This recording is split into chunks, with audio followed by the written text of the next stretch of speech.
जब अगस्त्य मुनि ने समुद्र का सारा जल पी लिया। एक समय था जब देवताओं के आग्रह पर अगस्त्या मुनि ने सभी समुद्रों का जल पी लिया था ताकि देवता राक्षसों का वध कर सके।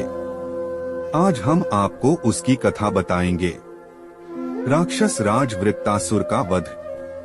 एक समय दैत्यों का राजा वृत्तासुर था जो देव राजा इंद्र व उनकी सेना पर आक्रमण करता रहता था। सभी देवता उससे परेशान थे, इसलिए देव इंद्र ने महर्षि दधीचि की स्तुति कर उनकी हड्डियों से शक्तिशाली वज्र का निर्माण किया व वृत्तासुर का वध कर डाला।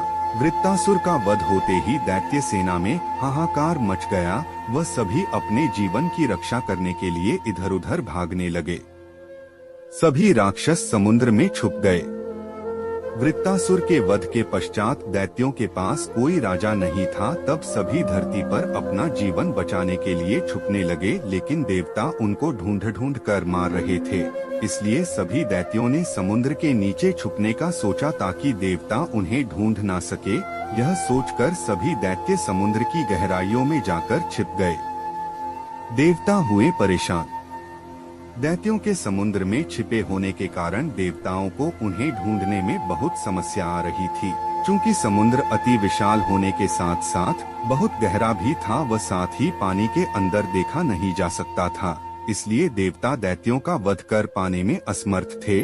साथ ही दैत्य रात्रि में समुद्र से बाहर निकलकर ऋषि मुनियों पर आक्रमण कर उन्हें खा जाते थे, जिस कारण देवताओं की शक्ति कम होती जा रही थी।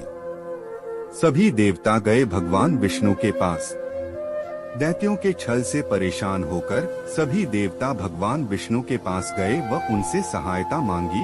भगवान विष्णु ने कहा कि दैत्यों को तभी मारा जा सकता है जब समुद्र का जल सूख जाए। इसके लिए उन्होंने उपाय सुझाया कि पृथ्वी पर ही अगस्त्य मुनि नामक एक महान तपस्वी रहते हैं जो अपनी शक्ति से समुद्र के जल को पीकर उसे सुखा सकते हैं। देवताओं ने मांगी अगस्त्य मुनि से सहायता। भगवान विष्णु से आदेश पाकर सभी देवता अगस्त्य मुनि से सहायता मांगने गए। जब ऋषि अगस्त्य ने देवताओं की समस्या सुनी तब वे उनकी सहायता करने को तैयार हो गए। वे सभी देवताओं के साथ समुद्र के तट पर गए व अपने हाथ से जल लेकर पीने लगे। देखते ही देखते सारे समुद्र का जल समाप्त हो गया व दैत्य उसमें साफ दिखने लगे। दैत्यों के बाहर आते ही सभी देवताओं ने उन पर भीषण आक्रमण कर दिया व सभी का वध कर दिया। कुछ दैत्य डरकर वहां से भागकर पुनः पाताल लोक चले गए।